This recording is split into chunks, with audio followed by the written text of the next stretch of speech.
Today on the Winded Podcast, I'm joined by Maki Jenner, who made history over the weekend by becoming the first woman to call play by play for a National Lacrosse League game. We talk about her work with TSN and the Halifax Thunderbirds, the game of lacrosse, and what it means to inspire the next generation of girls in sports. The Winded Podcast starts now.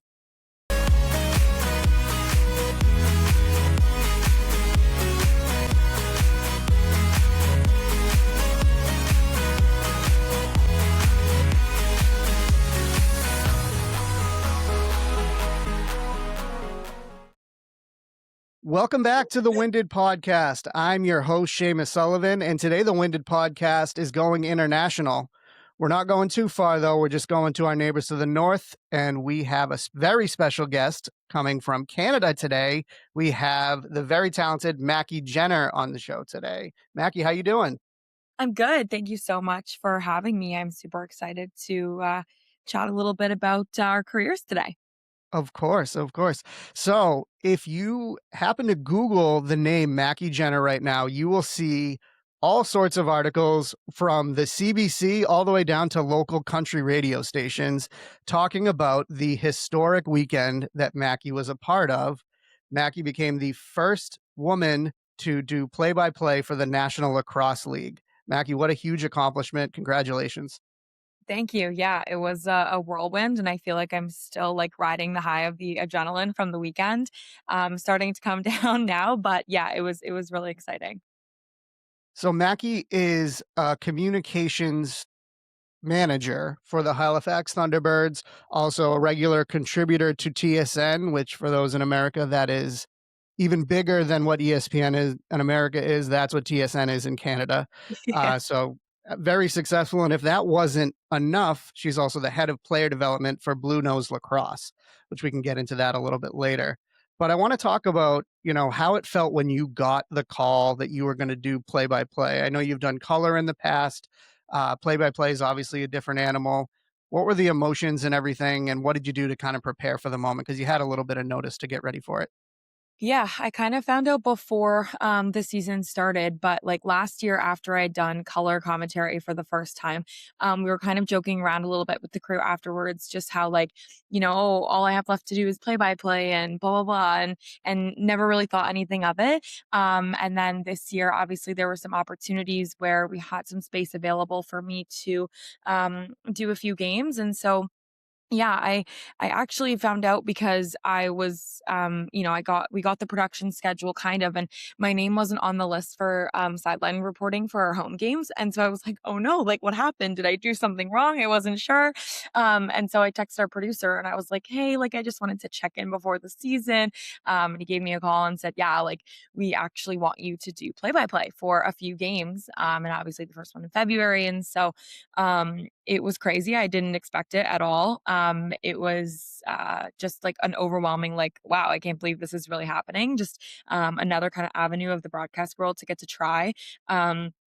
And get to work alongside Pat Gregoire, who I've done all of our Halifax broadcasts with, but I'm usually the reporter and he's our color commentator. And so it was the first time that we were going to get to work together in the booth, which was really exciting for me too. But yeah, it was definitely a whirlwind of emotions, but just super excited to get after it and get to do all the prep work to get there. Yeah, it must have been a little bit comforting knowing, that you have worked with Pat, so you had that relationship already. So being able to translate it to upstairs in the booth probably helped you a little bit. Lacrosse is a huge deal in the Jenner family. Obviously, your dad played, your uncle's a broadcaster, your mom played in college, you played. So, talk about what lacrosse has meant to your family and how it's been something that's kind of pulled you together. Yeah, it's definitely full circle, and I think even when I took the job out in Halifax, like, it really felt like everything was just, coming to completion in the sense that, it was the first sport that I was really, shown as a child, and I, don't remember going to all of my dad's games because I was so little, but I know that I was there, and I remember watching my uncle play.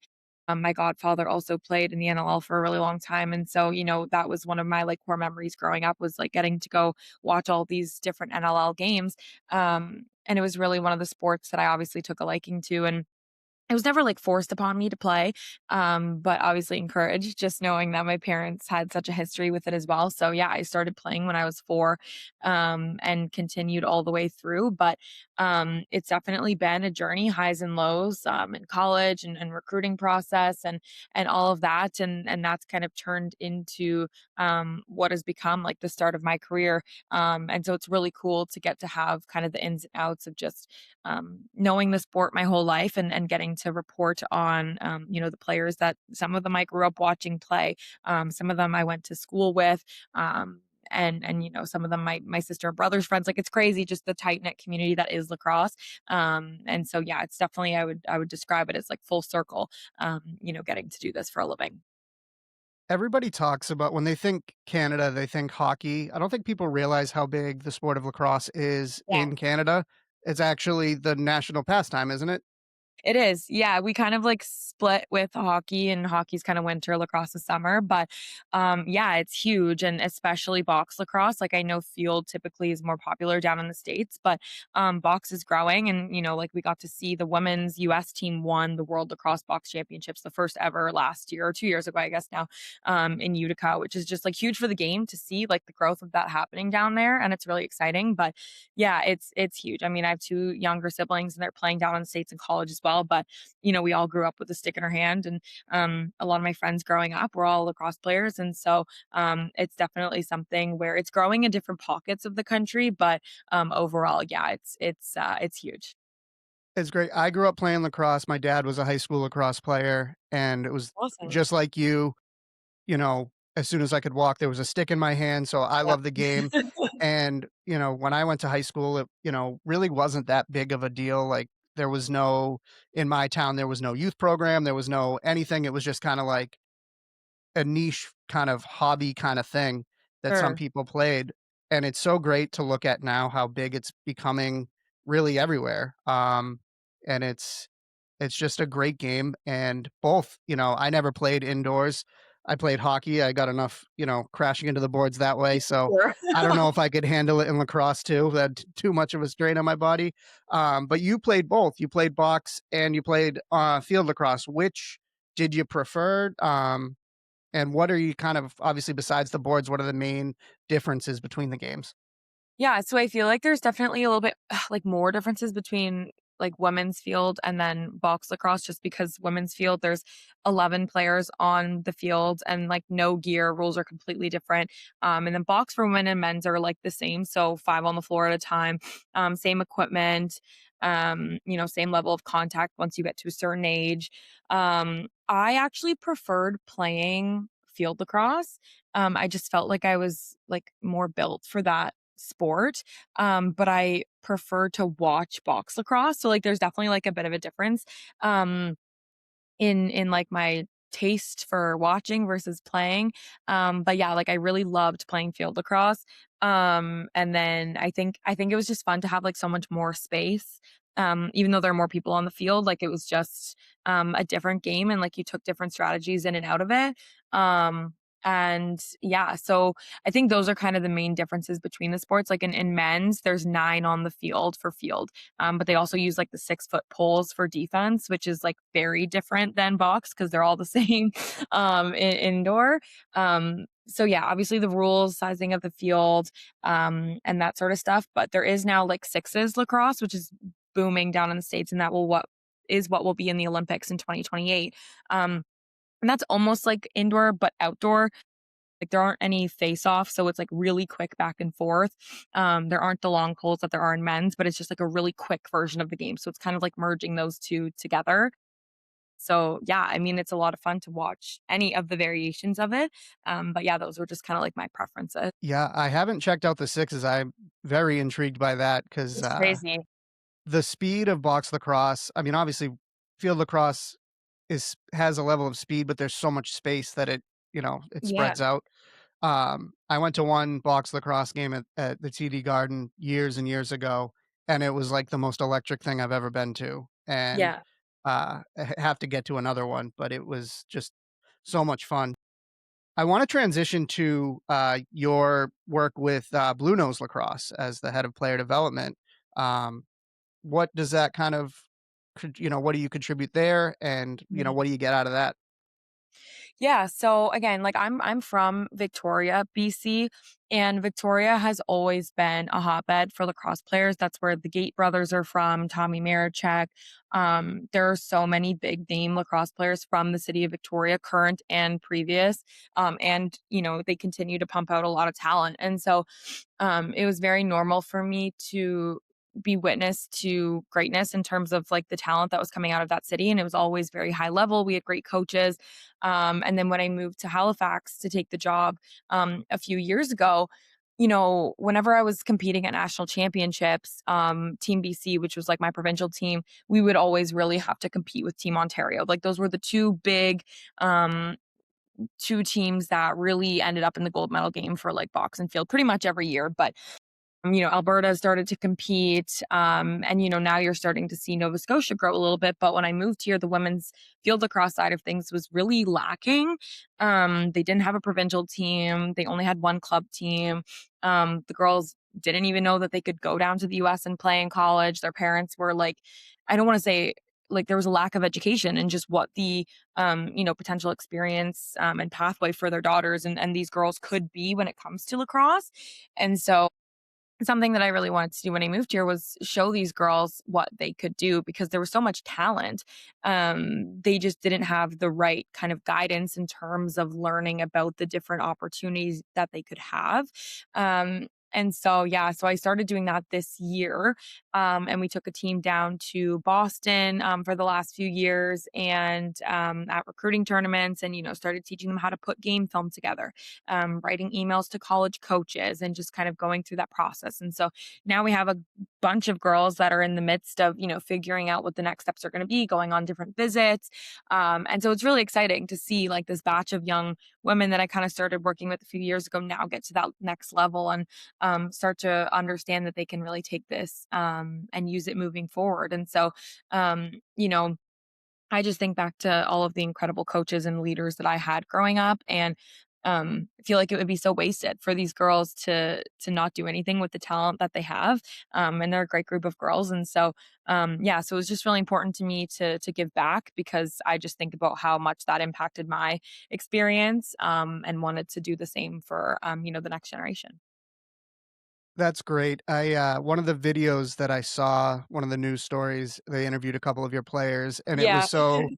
so great to see, like, how much, of an impact that you have on them, obviously as their coach, but also what you're doing in the booth. Mhm. What does you mentioned that you've had, some inspiration for you. What does that mean to you to kind of turn around and be that inspiration for, somebody who was in your shoes, they're in your shoes now that you were in, as a kid? Yeah, it's everything. I mean, I think when it comes to lacrosse, like playing the sport, I was so lucky to be surrounded by so much talent and knowledge, and they were so willing to give back. And so I think that part really came easily to me just because of everything that was kind of instilled to me. But when it comes to the career side and everything outside of sport, I wasn't able to have a ton of like female inspiration at the time growing up because there just wasn't that many women, in the broadcast booth. But now, even just in the last 5-10 years, there's so many more. And, you mentioned hockey, like that's obviously the big thing here. And having so many powerful women step into those roles. And, last year, Kenzie Lalonde, who's actually from the Maritime region, she was the first female to do play by play for an NHL game. And, she's given time back to me.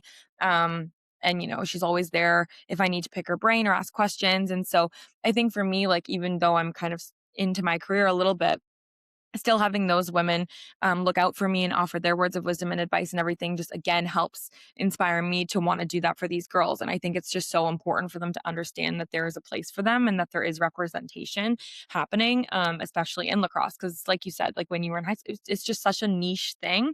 And yes, it's absolutely growing, but it's still not where it's going to end up. And so any kind of role that I can have in helping these young women know that there's a place for them in the sport, no matter what that looks like, is super important to me. Yeah, when I started this podcast, I wasn't really sure what direction it was gonna take, Yeah. and, I just knew that I wanted to do it, and I just started doing it, and my very first guest was, this kinda diehard Boston Bruins fan who's built this pretty good presence. And Yeah, after talking to her, I kind of quickly learned that talking to women in sports was kind of the direction that I wanted to take it. I And love that. one thing that is kind of like an overarching theme among everybody that I've spoken to is just that kind of like girlhood, for lack of better term, that, everybody is kind of like looking to kind of help the other one along and very supportive of each other.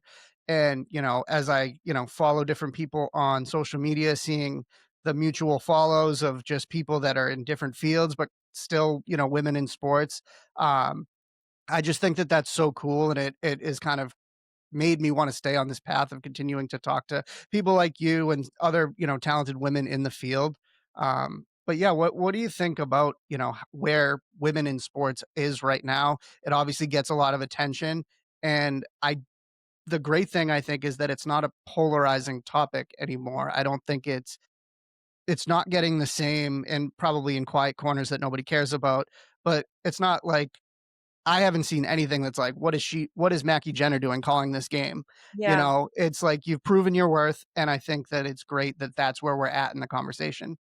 100%. And I think, for me and so many of the women that I look up to and have been able to network with and talk to, it's just like they're so driven. And I think there's almost that expectation that we have to over prepare and do a little bit more just to, like you said, like prove that you know what you're talking about and go in there and kind of own that space. But I think that's what's made it so great is like there's so much confidence. And I think before, you're right, like comment sections have been flooded with negative things, but like I've seen a few and you're always gonna get that, but at the same time, it's been so overwhelmingly supportive that it's incredible, and just so many different women in different fields, like you say, reach out, and whether they're in the media space or coaching space or managing space or broadcast space, like, everyone just wants to build each other up, and it's like nothing I've ever been a part of, and, like, again, I've been a part of so many teams, but, you're always fighting for that spot, you always want to perform your best, and yes, you're helping your team as a collective group, but seeing these women as individuals, like, support me and some of these people that I've looked up to for so long reach out and congratulate me is incredible. Um, and it's awesome to see the attention that women's sports is getting because it is great. And like I just remember being at the World Championships for box lacrosse a few years ago and you know, the men that got to go watch the women's games were like, "This is great. Like, why have we never had this before? Why has no one ever talked about this before?" Because it was great. Like the talent was so high. And you're seeing the same thing with the PWHL, the NWSL and NSL up here in Canada. The WNBA is taking off unrivaled. Like there's just so much support because people are realizing, okay, like these women can ball out. Like we're, we're at that level. And then just everyone buying into that is so special. So it's really cool to see that like we're finally at that place where there is so much support behind it.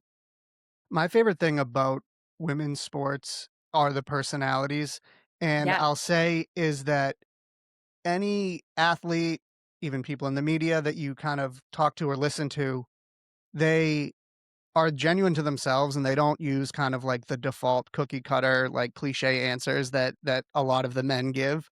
And that is the biggest thing that I've kind of found, I cover high school hockey, and the difference in the interviews with the girls versus the guys is night and day. And it's like you never know what the girls are gonna say, and the guys I could guess what they're gonna say. Yeah. Um, so that's great. But I did wanna talk to you about something else that I know is important to you, and that is mental health. I know you've been an advocate for that, I am as well, and kind of, talk about your journey with, I saw that, sadly you kind of fell out of love of the game for lacrosse or lost that passion that you had. Great that you were able to find it back in a different avenue, but why don't you talk about, mental health? Yeah. I think I've always like been a very anxiously running human. I just like remember even just in elementary school and middle school, like test anxiety, performance anxiety. I've always been an athlete. And so just wanting to hold myself to like the highest standard. And I don't think that I ever had like really any outside pressures. Like my parents were always very supportive. I think it mainly came from myself and just the type A perfectionist person that I tend to be. And so, I always expected the highest for myself. I always expected to, keep running on high until I could achieve what I wanted to. And I think I had a really hard time balancing like that drive and passion with like overworking myself and putting too much pressure on myself. And so, the rules have now changed in terms of recruiting at how young and old you can talk to college coaches. But when I was going through my recruiting process, you could really commit to a school at any age. And so I was 15 when I decided to make the decision to commit to the University of Denver. And at the time, it was like dream school, so excited, couldn't wait. I felt like I was on cloud nine. And that gave me like 4 or 5 years in high school before I actually got to the school for not only myself as a person to like mature and develop and like think about my life, but also the university and the school and the team to like progress and get better and all this. And so I went from being like a big fish in a small pond to a small fish in a big pond, and everyone else was like their star where they were and like bringing it all together. And it was really like shell shocking to me. And I just felt like I couldn't keep up. I felt like I couldn't compete. I was dealing with like so much self doubt that I like ran myself completely dry. I wasn't sleeping, like having, problems with eating. Like it was just so much anxiety about like, I'm not good enough. And, the only part that really kept me in it was actually the academic part was when I was taking journalism, like the storytelling, like that avenue was always kind of there. Um, and so, yeah, I really struggled, and when I went back after Christmas break, I decided that I thought my time was, like, done playing. I couldn't handle it. I was diagnosed with major depression and major anxiety and, you know, tried so many things, and, like, I'm so appreciative of the school because, like, at Denver, my coaches were incredible, and, our team staff, and we had a team doctor and a therapist that, like, the resources were unbelievable, and if I didn't have them, like, I don't know what would have happened, and I'm just, like, so forever grateful for that. But, when I decided to step away from lacrosse, like, I lost my identity because I think a lot of people will identify themselves with the success and level that they're at with their sport, and I find that really common with young athletes, and so I was like, I was a lacrosse player, that's all I was, and now I wasn't, and I felt like an embarrassment to go home to my family and friends and all these people that had hyped me up to get there. Um, and it was really hard to just, like, figure out what I was other than a lacrosse player, even though now looking back, like, so many things, but in the moment, you just don't know that. So I made the decision to go back to the sport, and I went to a different school in Minnesota, and just had a different experience, a hard time with coaches and, treatment of players, and I saw a lot of my teammates leave, and it was really hard for me, as a leader on the team to witness my friends dealing with what they dealt with, and then I started feeling it, and I dealt with some injuries as well, uh, and that wasn't so much of like a "You're not good enough." It was, being questioned from my coaches and coming at me and trying to defend my teammates. There was just so much going on who I was as a person, and I felt like I didn't know who I was. And so again, I decided to leave, and at that point, I was just more angry at the sport than, like, when I left Denver where I just, like, felt all that support, like, I just didn't have it, and so, um, it was hard, and I moved home and, decided to like, my dad asked me if I wanted to help my brother's team coaching, and so I was like, "Sure," like, I may as well just go try that, but had no interest in playing, and, from there, coaching really started it, and then continuing to write about lacrosse, and that's really where I found that love for the sport again, and just telling the stories and also talking to other athletes about their experiences and understanding that there's so many other things that these athletes go through that aren't talked about enough.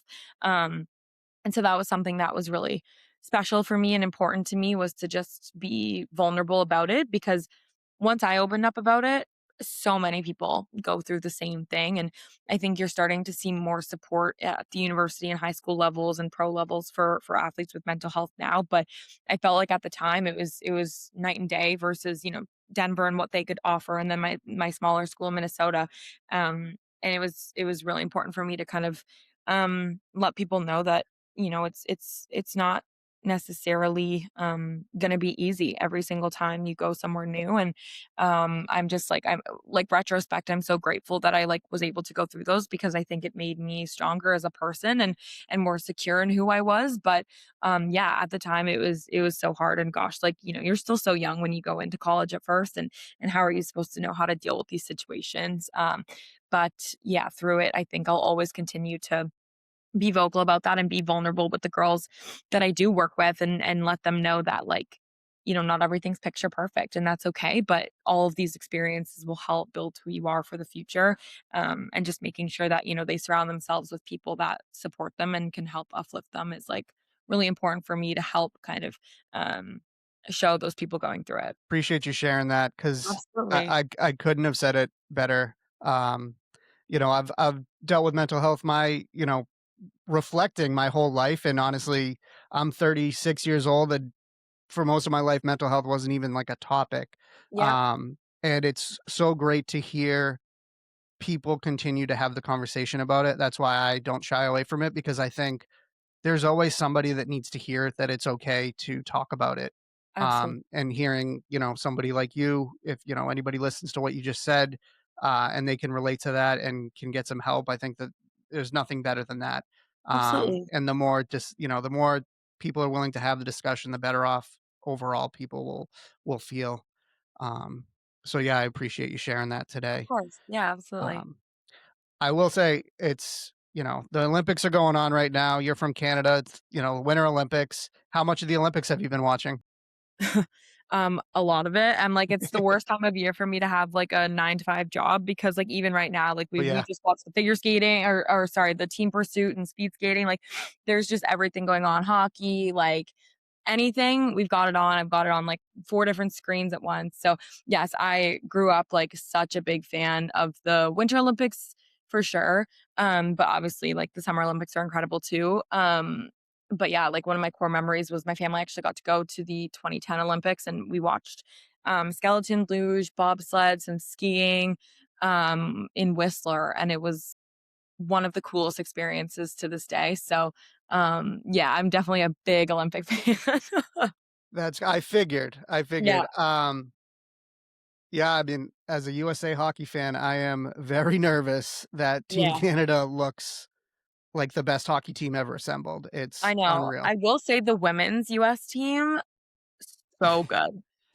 Yeah, So good. Like what you're feeling about the men's, I'm feeling about the women's in terms of anxiety because their yeah, women's team is elite. And it, like you said, the personalities, I love the personalities on Team USA Women's Hockey, I think in both teams, but like it's been great to kind of like follow some of them along what they're doing. But Aaron yeah. Frankel and Crazy. her Caesar salad reviews. Yes, it's so good. Like I'm here for it. I'm here for it. So yeah. I actually later today, I'm actually interviewing Elena, who's the in arena host of the Boston Fleet. So That's I'm so excited to cool. get into some Boston Yes. Fleet talk with her, talk Yes, that's awesome. PWHL. But I will say, I have to, since you're a representative of Canada right now, I got to ask you about the curling incident. What is going on with the cheating? Okay, isn't that crazy? I will be so honest, like I don't know much about curling until right now. And 100% they're cheating. It's crazy. Like some of the side angles, like I just think the sport in general is like why aren't there like more replays and different angles that you can see it? Like I was not expecting Sweden and Canada to get so heated in that moment, It was but crazy. it's nuts. I'm like, really? We're supposed to have a reputation of Yeah. being like the nice ones and always sportsmanship and so seeing this is like wild. It's crazy. Yeah. Yeah, and the memes that have come of that are just too It's funny. so good. With all Yeah. the AI of them just, like, moving all the other stones and Yep. I know. It's wild. Yeah. but, yeah, I had to scratch that itch and had to get No, that out there. no, I 100% am like it's funny too because my mom's actually American, and so, like, I have been a dual citizen, like, my whole life, and whenever it comes to the Olympics, like, I think growing up, it was more so, like, split, like, we would always have everything, and my mom's lived in Canada for, like, so long now that we've kinda, like, morphed her to the Canadian side of things, but, yeah, there's always those moments where she's like, "Well, I can always go the other way if I want to." Yeah. Yeah. Yeah, it's like, who was it? There was somebody who I saw was watching, they're on the Italian women's hockey team, Mhm. they've won 2 golds with Canada, and now they play for Italy Yeah, because they crazy. have the dual citizenship, which I think is great, especially if you have, if you're not just from one place, if you have, Yeah, why not represent? I think that's great. 100%. Yeah, Well, Mackie, thank you so much. It was so fun to absolutely. talk to you. Congratulations again. I mean, Thank what a you. huge accomplishment. Very excited to continue to follow your career. Thanks. Um, your videos about Halifax are great. I love watching them, even though I'm not Thank an you. NLL fan, but it's like I feel, I'm a Thunderbirds fan because of Perfect. your videos. So, We love to hear um, that. Thank you. I appreciate it. of course. And let people know where they can find you. Obviously, you do TSN, you do follow the Halifax Thunderbird social media. But where can people find you? Yeah, I'm across all major social media platforms at Maki Jenner. So feel free to give me a follow, and hopefully my content will do you guys justice. It definitely will. I can Perfect. vouch for it for sure. All right, Mackie, thank you so much. Thank you. I appreciate it.